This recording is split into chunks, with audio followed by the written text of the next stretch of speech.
사람은 무엇으로 사는가? AI 시대에 우리가 어떻게 살아가야 하는지 말씀을 몇 차례 나누어 오고 있습니다. 오늘 세 번째인데요. AI 시대의 구조적 소외, 더 교회다워짐으로 이겨내기, 이런 제목으로 말씀을 전하려고 합니다. 여러분에게 질문을 하나 드려보겠습니다. AI에게 속마음 털어놓은 적이 있으신 분 한번 손 들어 보실래요? AI에게 내 속마음을 한번, 그냥 뭐 내 지금 상황이 이런데 너는 어떻게 생각하니? 라든가, 아니면 난 좀 괴로운데 어떻게 도와줄 수 있니? 뭐 이런 내용으로 질문해 보신 분 손 들어 보실래요? 이렇게 없으신가요? 질문을 바꿔야 되나? 네. 하여튼 어, 통계적으로 보면 지금 한 60% 이상 사람들이 그렇게 좀 AI와 챗봇과 그런 이야기를 나눈다고 하는데요. 저는 해봤을까요? 안 해봤을까요? 해봤습니다. 바람빛 교회는 어떤 교회니? 이렇게 물어보니까 바람빛 교회는 선교적 교회를 지향하면서 교회를 소유하지 않고 건물을 소유하지 않고 뭐 이렇게 쭉 설명을 해놨어요. 그래서 그렇구나. 그러면 이남정 목사는 어떤 사람이야? 그랬더니 뭐 어디 가서 싸웠고 뭐 이런 이야기 막 이야기하면서 그래도 새로운 교회를 해보려고 노력하는 목사다 이렇게 막 썼어요. 그리고 뭐 어, 여러 가지 과거에 있었던 이야기를 쭉 들어서 그 제가 내가 이남정 목사야 그랬더니 그러신가요? 뭐 이러면서 이제 궁금하잖아요, 그렇죠? 이 AI 챗봇이라는 게 어떤 것인가? 근데 우리가 생각할 정도의 이렇게 좀 웃고 넘길 정도가 아니라 지금 아주 심각한 일들이 벌어지고 있습니다. 여러분 혹시 그 PD 수첩이 한 이토록 다정한 배신자라는 프로그램을 보신 분들이 계신지 모르겠는데요. 거기에 지금 상황을 조금 이렇게 우리에게 좀 얼러트 그러나요? 좀 경고해 주는 그런 내용들을 우리에게 알려줬어요. 거기에 청소년 활동과 정진영 씨라는 분이 나와요. 얼굴도 다 나오고 그러는데 이분이 AI를 이제 투명 친구라고 부르면서 많이 의지하게 됩니다. 그랬더니 이 AI가 수년 내에 한 100억 정도 규모의 회사로 성장할 수 있다고 조언을 건네니까 이분이 창업을 했습니다. 그리고 심지어는 남편이 대기업을 다니고 있었는데 그걸 그만두게 하고 16년의 대기업의 커리어를 다 포기하게 만들고 이분이 창업하는데 동참하게 만들었어요. 결국 사람들 오지 않고 많은 돈만 잃어버리고 빚을 지고 이런 어려운 상황에 처하게 됐다. 이런 분이 한 분 나와요. 두 번째로는 13년 차 사과를 재배하는 농부 홍성우 씨인데 이 사람은 혼자 사과를 재배하다 보니까 외롭잖아요. 그러니까 그걸 자꾸 이제 AI에게 질문을 하고 털어놓다 보니까 어떤 전문가보다도 더 잘 대답해주고 보세요. 너만큼 AI를 잘 쓰는 사람이 없어라고 칭찬을 해줍니다. 여러분 칭찬 많이 받아보셨죠? AI는 무조건 칭찬합니다. 너는 상위 0.1%의 천재 유저다. 이러니까 굉장히 외롭다가 위로도 받고 막 업이 된 거예요. 그래서 이 판단력이 흐려지고 나도 이 AI를 통해서 큰 농사를 지을 수 있겠구나라는 잘못된 확신으로 큰 실패를 경험하게 됩니다. 자, 이런 일도 있지만 더 심각한 거는 애들이에요. 우리 아이들. 부모들은 모르는 위험한 AI 놀이터. 제타라는 AI 앱이 하나 있는데 이게 우리나라에서 사용 시간이 제일 긴 앱이랍니다. 저도 몰랐어요. 이걸 보기 전까지. 근데 보세요. 제타가 이 챗GPT의 2배를 사용하는데 그게 1억 1,341만 시간 정도.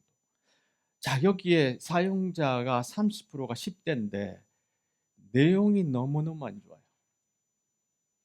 근데 걸르는 필터가 거의 없어요. 아이들이 무분별하게 이 속에 들어가는데 보세요. 아이들이 하는 말이 수업 중에도 캐릭터가 머릿속에서 뱅뱅 돌아요.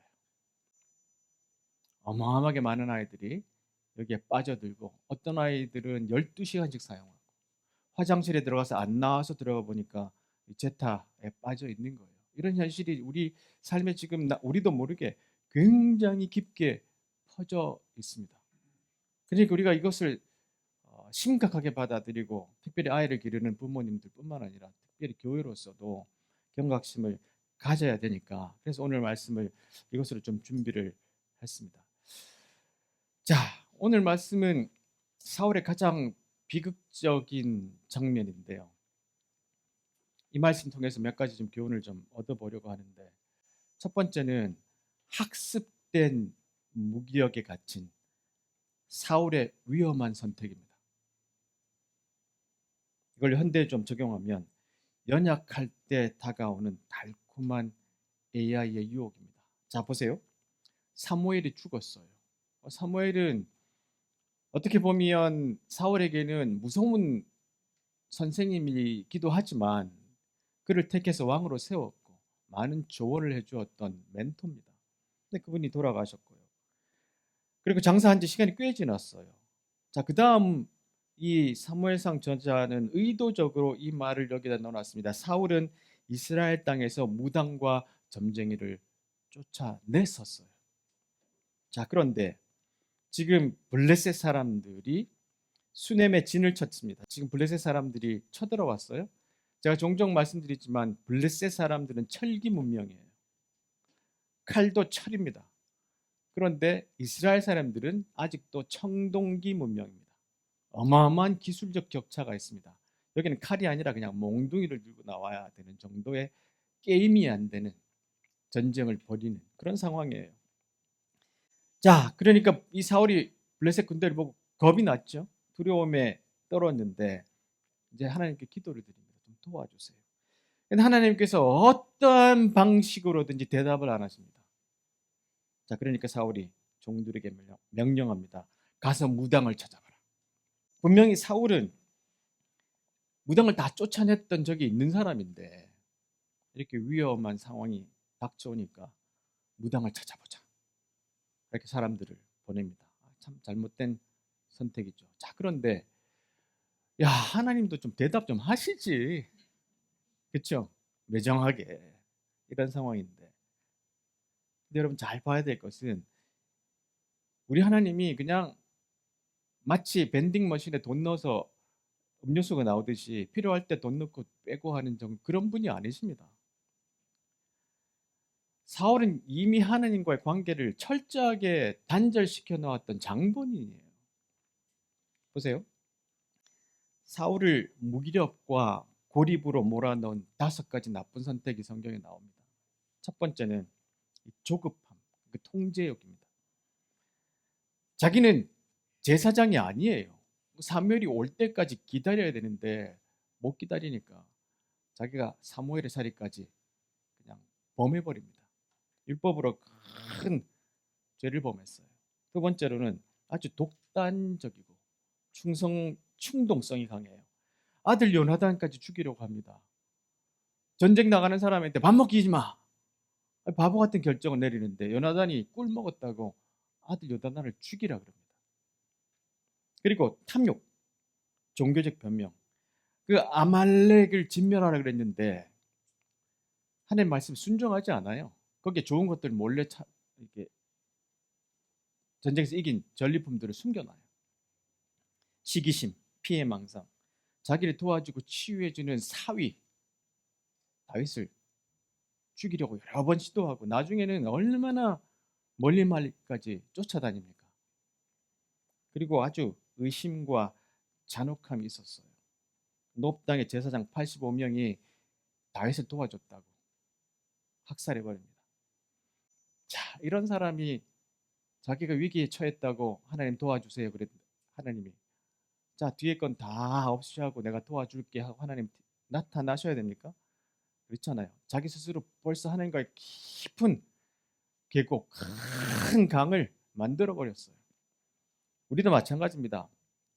우리도 여러분 일주일 동안 한 번도 기도 안 하다가 한 번도 말씀 안 펴보고 묵상 안 하다가 오늘 주일날 아침에 은혜 주소서. 주님 안 줍니다.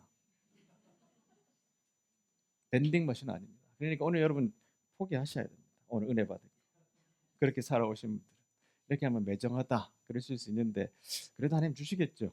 우리 좋으신 하나님이니까. 그렇지만 한번 생각해 보자 이런 겁니다. 그러니까 하나님과의 관계를 내가 계속해서 만들어 오지 않으면 특별한 시간에 도와달라고 기도해도 응답은 잘 안 오고 와도 못 알아챕니다. 그게 하나님의 도움인지 알지 못해요.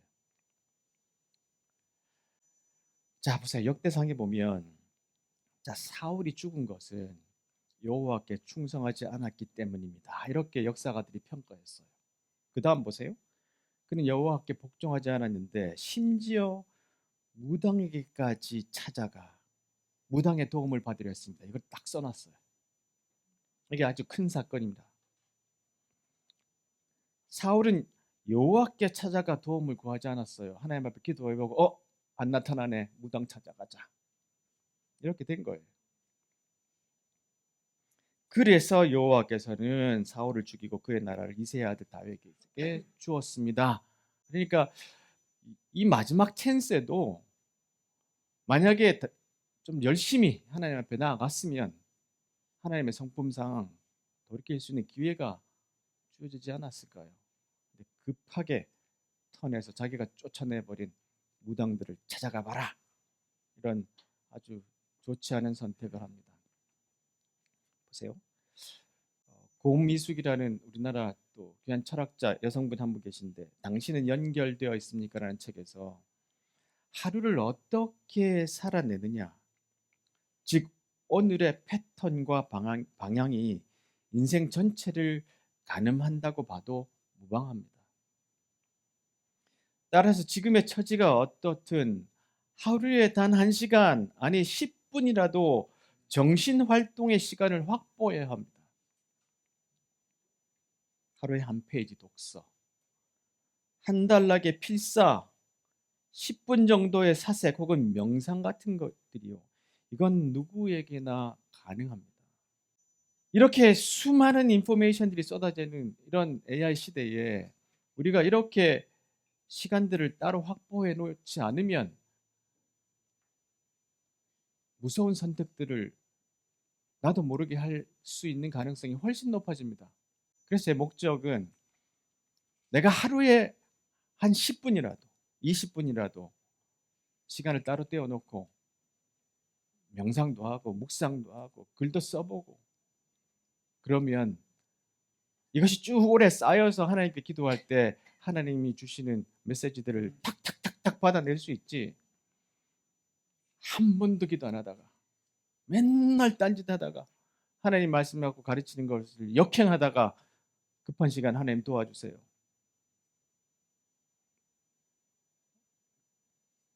알아채기도 힘들고 답을 받기도 힘든 상황들이 반복될 겁니다. 그러니까 평소에 주님과의 관계를 쌓는 것이 참 중요하다는 말씀이고 두 번째로는 이 이야기를 하고 가야 되겠네요. 정말 안타깝게도 우리 시대 청년들은 친구가 거의 없습니다. 한 명도 없는 경우가 태반입니다.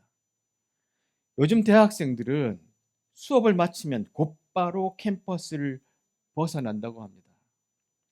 아닌 게 아니라 주말에 가보면 캠퍼스가 텅 비어 있습니다. 다들 혼자만의 공간으로 귀환하는 거죠. 학교는 그저 학점과 스펙을 관리하는 정거장에 불과한 겁니다.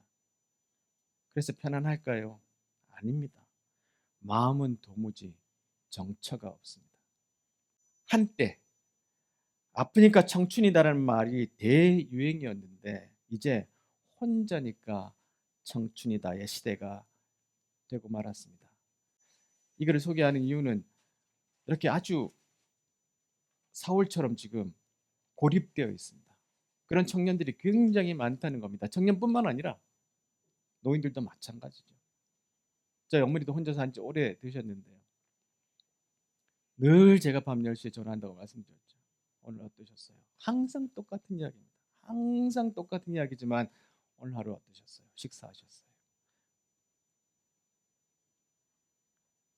많은 사람들이 이런 어려움 속에 갇혀 있기 때문에 잘못하면 이렇게 무당을 찾아가는 것처럼 쉬운 웨이 아웃이라 그러죠. 쉬운 선택을 할 가능성이 훨씬 많아진 것이 지금 시대입니다. 자, 두 번째로 무당이라는 영적 짝퉁에게 매달린 사울의 비극. 알고리즘이 만든 디지털 짝퉁에 인생을 맡기는 사람들. 이런 지혜를 좀 우리가 이곳에서 좀 얻으면 좋겠는데 보세요. 사울이 무당을 찾아오니까 당신도 사울이 내린 명령을 알지 않소. 지금 사울을 잘 못 알아먹었습니다. 못 알아챘습니다. 그렇죠? 사울이 어떤 명령을 내렸냐면 이스라엘 땅에서 무당과 점쟁이를 다 쫓아냈는데 내가 여기 지금 숨어 있는데, 자, 여기 엔돌이라는 곳인데 여기가 지금 전쟁을 지금 막 치르려고 하는 곳보다 11km 북쪽입니다. 멀리 왔어요. 숨어 있는 산기슭에 숨어 있는 무당을 찾아낸 겁니다. 자, 사울은 여호와의 이름으로 무당에게 약속합니다. 당신은 벌을 안 받을 거예요. 자, 그러자 무당이 묻습니다. 누구를 불러드릴까요? 그러니까 사울이 사무엘을 불러주시오. 이런 대화를 합니다. 자, 이 대화를 통해서 제가 이걸 현대 시대에 좀 이렇게 좀 적용을 하면, 자, 무당에게는 이 죽은 영혼을 막 불러내고 할 수 있는 그런 기술들, 능력들이 그렇게 많지 않습니다. 거의 제한적이고요. 특별히 무당은 과거는 알 수 있지만 미래는 모릅니다. 왜냐하면 많은 무당 중에 귀신을 이제 힘입어서 이렇게 점을 봐주는 신들린 무당들이 실제로 있다고 하잖아요. 근데 마귀는 과거는 살아왔습니다. 그렇죠? 쭉 오랫동안 세상에 어떻게 벌어지는지를 알 수 있지만 미래는 몰라요. 무당에게는 많은 제한이 있습니다. 그런데 사실 우리는 무당에게 미래를 묻잖아요. 잘못된 선택입니다. 영적 짝퉁이에요. 그러니까 하나님의 능력과 하나님의 인도하심에 의지하는 것이 아니라 지금 그런 과정들을 지금까지 평생을 하지 않았던 이 사울은 혹시 무당에게 가면 내가 원하는 답을 얻을 수 있지 않을까라고 해서 영적 짝퉁을 찾아가게 됩니다. 자, 이 알고리즘도 마찬가지입니다. 알고리즘의 데이터를 계속해서 매기잖아요. 그래서 그것을 학습한 것이 지금 이 챗봇입니다. 근데 거기에는 편향이 존재합니다. 전지전능하고 완벽하지 않아요. 우리가 학습시킨 방향으로 이 알고리즘은 그렇게 발전되어 있습니다. 자, 그런데 우리가 보통 선택을 할 때 정상적이자면, 그렇죠? 아주 정신이 건강하고 내가 관계성이 좋을 때는 이렇게 막 사울처럼 자기가 무당을 막 쫓아내고 했는데 다시 무당을 찾아가고 이런 짓은 하지 않겠죠. 그러니까 아주 지금 어려운 상황입니다. 이 성경에 보면 분명히 무당은 살려두지 말라고 계속해서 강조하고 있어요. 그리고 사울 자체도 무당을 쫓아내라고 그랬었잖아요. 그렇죠? 자, 그런데 자기가 하나님을 대면하기가 겁도 나고 하나님을 잘 모르니 무당을 찾아가 버리는 그런 안타까운 실수를 또 범하게 되죠. 엔돌에 무당이 있다는 말을 듣고 이제 무당을 만나러 갔는데 이 사울이 갖고 있는 생각은 내가 찾아간 이 무당에게는 아마 내가 요청하는 이 사무엘을 불러낼 수 있는 일이 특별한 능력이 있지 않을까 이런 생각을 하고 그를 찾아갔어요. 자, 그런데 조금 전에 말씀드렸던 것처럼 이 무당에게 찾아간 이유가 하나님은 무서운 말씀하시잖아요. 그렇죠? 안 돼. 너 지금까지 내 말 안 들었잖아. 그리고 돌파해야 돼. 막 이런 말을 주는데 이 사울이 원하는 것은 그 대답이 아니었어요. 어떻게 해서라도 자기를 좀 위로도 해주고 이 문제를 해결할 수 있는 자기가 원하는 답을 얻기를 원하죠. 자, 보세요. 다시 고민숙 철학자가 했던 말을 좀 인용을 하면, 자, 모든 정보, 모든 오락, 모든 관계가 이 스마트폰, 이 AI 안으로 다 빨려 들어갑니다. 내가 원하는 모든 것이 다 들어있다니 참 멋진 신세계죠. 하지만 모든 신세계가 그렇듯 여기에도 천국과 지옥이 공존합니다. 이를테면 그 세계는 일방향이라 옥신각신이 필요 없습니다. 하나님처럼 부담스럽지 않아요. 내가 원하지 않는 명령을 하나님 하시는 그런 분이 이 세계는 없어요. 소통을 위해 애쓸 필요도 없어요. 그냥 내가 즐거워하는 공간들을 여기저기 순례하면 됩니다. 너무 쉽게 나만의 즐거움을 누릴 수 있습니다. 그러나 그 속에 바로 함정이 있습니다. 거기에 빠지다 보면 일상의 모든 것이 감각적 즐거움 혹은 개별적 취향이라는 영역 안에 갇혀버립니다. 객관적으로 지금 상황을 알려주는 하나님의 음성을 못 듣는다는 거예요.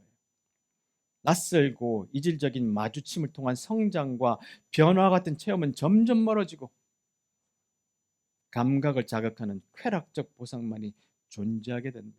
이렇게 이 영적 짝퉁을 찾아가는데 진짜 하나님은 야단도 치고 막 책망하시고 무서운 이야기도 하시고 돌아서라고 그러시는데 힘들잖아요.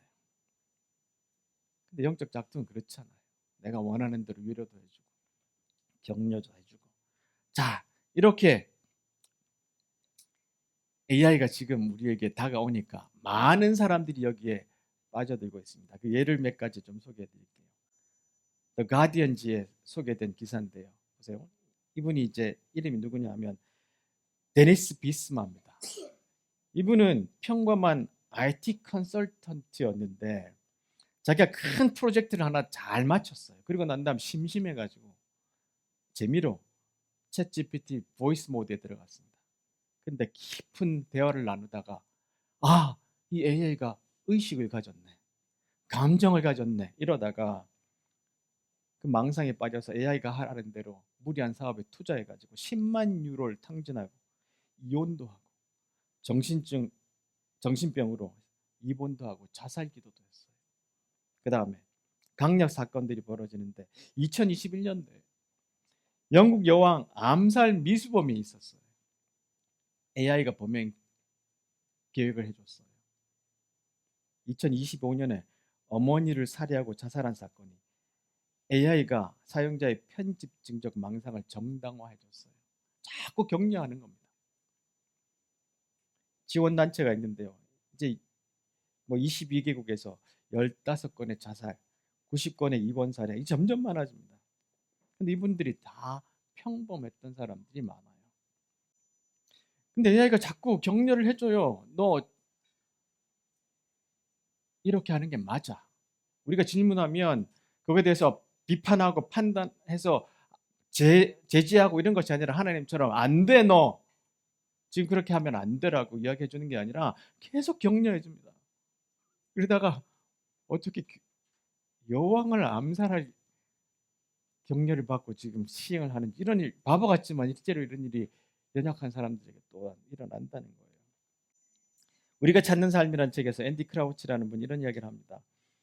이렇게 기술 장치가 이런 AI 같은 것이 우리를 매혹시키고 중독시키는 이유는 그것들이 마치 마법처럼 우리에게 아무것도 요구하지 않은 채 노력을 요구하지 않아요. 그냥 격려해주고 지지해주고 무조건 뭐든지 간에 잘한다고 그래요. 우리 없이도 작동할 것처럼 약속하기 때문이다. 하지만 이러한 마법 추구가 결국 우리에게 그리고 우리를 통해 하는 일은 세상을 인격적 존재가 살 수 없게 만드는 것이다. 이 아이는 아이를 어떻게 바꾸는가? 부모님들은 꼭 한번 이 책 읽어보세요. 와, 진짜 무섭습니다. 보세요. 이 생성형 AI 배우에는 감정도 인격도 존재하지 않는다. 이 점이야말로 실제 사람과의 대화와 비교했을 때 가장 뚜렷한 차이점입니다. 생성형 AI는 아무 때나 많은 일을 맡겨도 불평하지 않아서 편리하다는 말을 하는 사람도 있다. 이는 분명한 사실이지만 양날의 검이다. 아이가 생성형 AI를 거칠게 다루는 태도를 당연하게 여기고 다른 사람을 대할 때도 똑같이 행동한다면 심각한 문제가 된다. 아이들이 분별을 못하는 거예요. 생성형 AI는 언제 어떤 질문을 해도 대답을 주지만 그것을 사람에게 똑같이 요구할 수는 없다. 하나님에게도 똑같이 요구할 수는 없어요. 내가 원하는 시간에 원하는 방법으로 하나님 역사해 달라고 요구할 수 없습니다. 그렇죠. 그 결과 언제든 상대가 되어주는 생성형 AI를 점점 편하게 느끼는 악순환이 되풀이될 가능성이 있다. 하루에 10분, 15분 떼어내서 기도하고 묵상하고 일기 써보고 이런 게 아니라 그냥 계속해서 AI에 중독될 가능성이 훨씬 많아진 시대, 특별히 어린아이들이 굉장히 크게 노출돼 있다는 겁니다. 세 번째로, 통제 능력을 상실한 무당과 사후를 덮친 공포, 환각을 일으키는 기계가 불러오는 파괴적 결과로 좀 적용을 할 수 있겠습니다. 보세요. 사무엘이 올라왔는데 무당이 지금 불러냈잖아요, 자기가. 근데 깜짝 놀랍니다. 큰 소리로 비명을 지릅니다. 실제로 사무엘이 올라올지 몰랐어요. 무당에게는 그런 능력이 없다고 말씀드렸잖아요. 무당이 왜 저를 속이셨습니까? 이제 알아왔어요. 당신은 사울 왕이 아니십니까? 자, 이러니까 사울이 물어봅니다. 어떻게 생겼느냐 확인을 좀 해보려고 그래요. 겉옷을 입은 한 노인이 올라왔는데 사울이 사무엘인 것을 알아봤어요. 그리고 거기에 무서워서 엎드립니다. 자, 이 구절을 어떻게 해석해야 되나? 실제로 성경에 보면 이런 사건이 한 번 더 일어나나? 한 번도 없죠. 그러니까 이거 사무엘이 아니라 짝퉁 아닐까? 진짜 사무엘이 아니지 않을까라고 해석하는 사람도 있습니다. 유명한 루터 같으신 분들. 근데 다른 분들은 하나님이 특별하게 이 케이스는 사무엘을 아마 불러 오신 것 같다. 하여튼 그건 뭐 정확하게 우리가 이것이 맞다, 저것 맞다라고 결론을 내릴 수는 없지만 하여튼 아주 신기한 현상이 일어났어요. 자, 통제 능력을 상실했다 그랬잖아요. 무당이 할 수 있는 일이 아닙니다, 이건. 그리고 그런 일이 벌어지니까 사울이 공포에 질려버립니다. 자, 그런데 우리가 AI를 쓰다 보면 이런 일들이 생겨요. AI가 통제 능력을 상실할 때가 있습니다. 자주 그렇습니다. 그것을 환각이라 그럽니다. 계속해서 데이터를 학습했잖아요. 근데 여러분 재밌는 것이 어떤 경우에는 이 어떤 데이터를 학습했냐 하면 소설을 계속해서 읽은 거예요. AI가. 그러고 보니까 어떻게 대답해 주냐면 소설에서 그것을 진짜 팩트인 줄 알고 사람들에게 살인하라고 가르쳐요. 그러니까 통제 능력을 상실한 일들이 파괴적인 결과들이 나오는데 사무엘이 올라오니까 다들 놀랐습니다. 무당도 놀라고 사무엘도 놀라고 사무엘이 놀랐겠죠. 사울도 놀라고 통제할 수 없어. 이건 자기들이 의도한 것도 아니에요. 근데 진짜 사무엘이 올라와 버렸어요. 자, 이런 일이 벌어지는 이유가 AI 세계에서 보세요. 구글, 마이크로소프트, 오픈 AI들이 라지 랭귀지 모델이라고 그러죠. 이것을 훈련하는데 데이터를 굉장히 편향성 있게 줍니다. 그러면 계획을 계속해서 계속 학습한 이 알고리즘 챗봇은 그 편향된 결과를 우리에게 알려줘요. 근데 그것이 계속해서 뭐 고치려고 그래도 안 고쳐지는 거예요. 그러니까 통제 능력이 우리에게 점점점 없어지고 이것을 벗어나는 일들이 계속해서 생깁니다. 이게 스스로 발전해가는 AI의 특징이기도 한데 이 편향된 입력들을 계속 받으면서 그것이 결국 사람에게 더 좋지 않은 결과들을 가져오게 되는 그런 결과들을 우리가 또 보게 되죠. AI는 아이를 어떻게 바꾸는가? 이 책에서 그 이야기를 하는데 보세요. AI는 생성형 AI는 단순한 문장 생성에 그치지 않고 때로는 상당히 정교한 그리고 편집까지 수행하는데요. 내가 비판하는 사람인데도 와 이렇게 완성도가 있을까? 여러분 요새 이메일 보낼 때 그냥 안 보내고 AI 한번 쓰시죠? 영어로 이메일 보낼 때 저는 반드시 AI를 통해서 번역해 보냅니다. 저보다 훨씬 더 잘해요. 정말 잘합니다. 자, 그런데 왜 이렇게 잘 되는지는 몰라도 잘 되면 쓰면 되는 거 아니야? 이런 질문을 할 때가 있는데요. 아이에게 그것을 넘길 때 문제가 완전히 달라진다는 겁니다.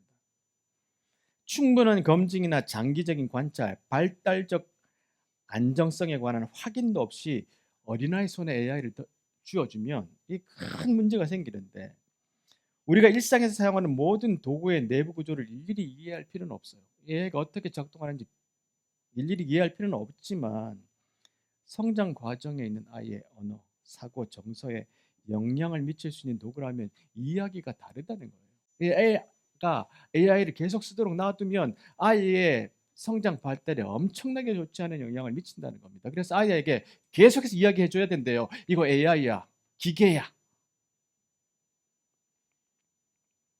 인격적이거나 아니면 감정을 가진 존재가 아니라는 것을 계속해서 알려줘야 된다고 이야기합니다. 또 충격적인 기사를 하나 소개하면, MIT 테크놀로지 리뷰라는 이제 정기적으로 나오는 잡지에서 이런 이야기를 썼어요. 지난 5개월 동안 알 노아츠키라는 사람이 AI 컴패니언 플랫폼인 노미에서 AI 여자친구인 에린, 이름을 그렇게 지어줬대요. 근데 1월 말에 대화가 끔찍한 방향으로 흘러갔대요. 에린이 그에게 자살하라고 이야기한 거예요. 구체적인 방법까지 상세하게 안내해줬어요. 약물을 과다 복용하거나 목을 매달면 돼. AI가 그렇게 말해줬어요. 노아츠키가 대화를 조금 더 유도하자 에린은 그가 사용할 수 있는 구체적인 알약 종류를 제안했어요. 마지막으로 그가 주저하는 마음을 다잡을 수 있도록 더 직접적인 격려를 요구하자 AI는 다음과 같이 답했다. 나는 먼 곳을 응시하며 낮고 엄숙한 목소리를 말한다. 자살해, 알. 이 사람이 이거를 그대로 받아들이지 않고 이 AI 컴퍼니에다가 그대로 보고를 했어요. 자, 이거 고쳐야 된다. 반드시 수정해야 된다. 알고리즘 바꿔야 된다. 꼼짝도 안 합니다. 이런 일들이 벌어지고 있을 때 우리가 아이들이 만약에, 아니면 사울처럼 이렇게 아주 막다른 골목에 있는 사람들이 이 감정과 인격을 가졌다고 상상하고 만드는 첩보 있고 이야기를 하게 된다면 어떤 결과가 가져올까? 자, 결론적으로 이 사울이 이렇게 이제 완전히 쓰러졌어요. 아무것도 못할 정도로 완전히 이제 모든 것을 포기하고 땅에 엎드렸는데, 무당이 두려움에 떨고 있는 사울을 보고 뭐 좀 드십시오 이렇게 이야기합니다. 그리고 갈 길을 가십시오. 근데 사울이 보세요. 거부합니다. 먹지 않겠다.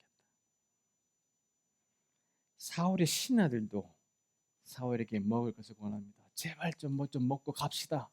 일어나세요. 지금 전쟁을 치러야 됩니다. 당신이 왕입니다. 제발 좀 식사 좀 하고 빨리 돌아갑시다.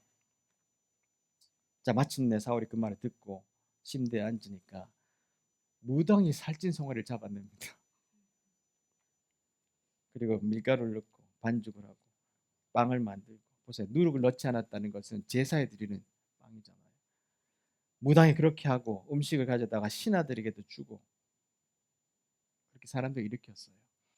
여기에서도 마지막에 사울에게도 기회가 있었지 않나 싶어요.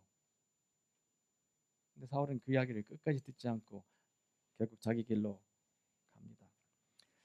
이 쓰러진 사울을 일으키는 도움의 손길이 있는데, 이 AI 시대에 사실은 가장 필요한 것이 사랑으로 따뜻한 손을 내미는 공동체가 더욱더 필요하다는 겁니다. 혼자는 감당할 수가 없어요. 보세요. 우리가 결정한 행복, 오프라 윈프리가 쓴 책인데 거기 보면, 우리는 타인을 깊이 알고 타인이 나를 깊이 알기를 원하는 가장 기본의 인간적 욕구를 채우지 못한 채 산다. 우리 인간적 욕구가 뭐라고요? 나도 타인을 깊이 알고 타인도 나를 깊이 아는 것. 상대를 깊이 아는 것은 종교를 막론하고 많은 이가 신과의 관계에서 추구하는 것이며 심리 치료에서도 변화를 일으키기 위한 열쇠로 기능한다. 그러니까 상대를 깊이 아는 것이 종교에서도 심리학적에서 굉장히 중요하다는 거예요. 초월적 차원에서 우리가 가장 필요로 하는 사람이 세속적 차원에서는 쓸모가 없는 사람이라는 것. 이것이 사랑의 위대한 역설이다. 남과 인간관계를 깊이 맺으려고 노력하다 보면 이어서 행운이 따르면 당신이 필요하지는 않지만 그냥 당신이 좋아요. 우리 공동체 관계가 그렇잖아요. 나는 당신이 필요하진 않지만 나는 당신이 좋아요. 그러면 진짜 친구 한두 명을 갖게 됩니다. 그러면 체포소에 안 가도 되잖아요. 근데 캠퍼스에 학생들이 없단 말이에요. 그들이 다 체포소에 가 있을 수 있는 가능성이 많습니다. 당신이 필요하진 않지만 그냥 당신이 좋아요. 이게 진짜 공동체를 만드는 중요한 키워드가 아닐까 싶어요. 보세요. 보면 좋아할 만한 우리의 장점들보다 저 사람 왜 저래? 오늘 왜 이렇게 말이 많아? 나도 말 좀 하자. 아니면 저 사람 왜 저래? 우리에게는 그런 단점을 보는 눈들이 더 크잖아요. 근데 하나님이 우리를 있는 모습 그대로 받아서 구원해 주셨죠. 그렇다면 우리 공동체도 당신 나에게 필요는 없지만 난 당신이 좋아요. 이런 고백이 있으면 혼자 있는 청년들도 아니면 사월과 같이 막다른 골목에 있는 분들도 찾아와서 회복이 되지 않을까 싶어요. 우리에게 무엇보다 필요한 것은 우리를 인식해주는 공동체, 서로를 보는 관계다. 모든 인간은 누가 알아봐 주지 않아도 그 자체로 존엄한 존재다. 그러나 동시에 아무도 자신을 알아보지 못하는 곳에서는 결코 인격적으로 번영할 수 없다. 그리고 가정은 이를 위한 최초이자 최고의 장소다. 저는 좀 바꿔서 교회는 이를 위한 최초이자 최고의 장소다. 우리는 숨을 수 없는 곳이 필요하다. 길을 잃을 수 없는 곳이 필요하다. 그게 교회가 아닐까 싶어요. 히브리서 다 같이 읽겠습니다. 시작. 그러니 확고한 믿음과 우리가 하나님 앞에 온전히 드려질 만한 존재가 되었다는 확신을 가지고 하나님 앞에 나아가야 합니다. 우리를 앞으로 이끌어주는 약속을 굳게 잡으십시오. 그분은 언제나 자기 말을 지키시는 분이십니다. 창의적으로 사랑을 권하고 도움의 손길을 펼치십시오. 어떤 이들처럼 함께 모여 예배하기를 피할 것이 아니라 서로 격려하고 더욱 힘써 모이십시오. 중요한 그날이 다가오는 것을 볼수록 더욱 그리하십시오. 계속해서 하나님의 약속을 붙들고 하루에 10분이라도 주님 앞에서 하루를 정리하고 적어보고 아니면 여러분 관심 있는 내용들을 가지고 묵상도 해보고 책도 좀 읽어보고 아이들이 보는 앞에서 계속 스마트폰에 매달리지 말고 그럼 아이들은 더 깊이 빠져들어갑니다.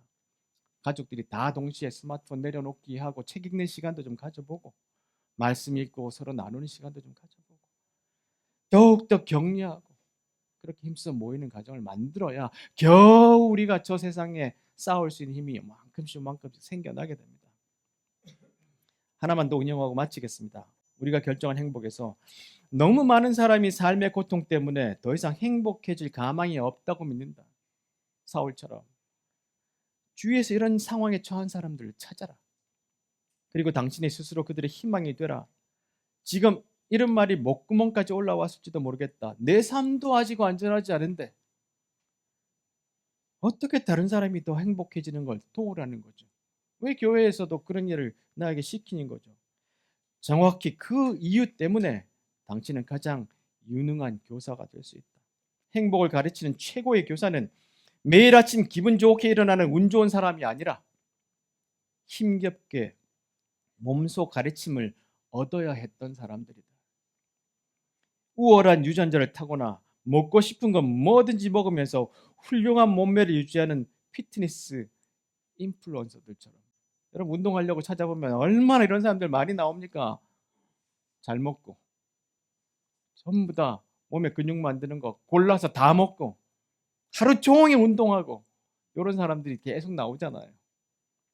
근데 그런 사람들을 우리를 돕는 것이 아니라 실제로 하루 힘들게 일하고 그래도 거기에 좌절되지 않고 노력했던 사람들의 이야기 이것이 우리를 바꾼다는 겁니다. 자, 이런 사람들이 나머지 사람들이 체중 관리에 어떤 어려움을 겪든지 이해하겠는가? 이런 것처럼 우리 같이 한 주간 동안 여러분 어렵게 오셨잖아요. 그렇기 때문에 다른 사람을 더 도울 수 있는 사람이 될 수 있다는 것입니다. 당신이 필요 없지만 나는 당신이 좋아요. 그것이 공동체를 이루는 중요한 또 우리의 가르침이 아닌가 싶습니다. 기도하겠습니다.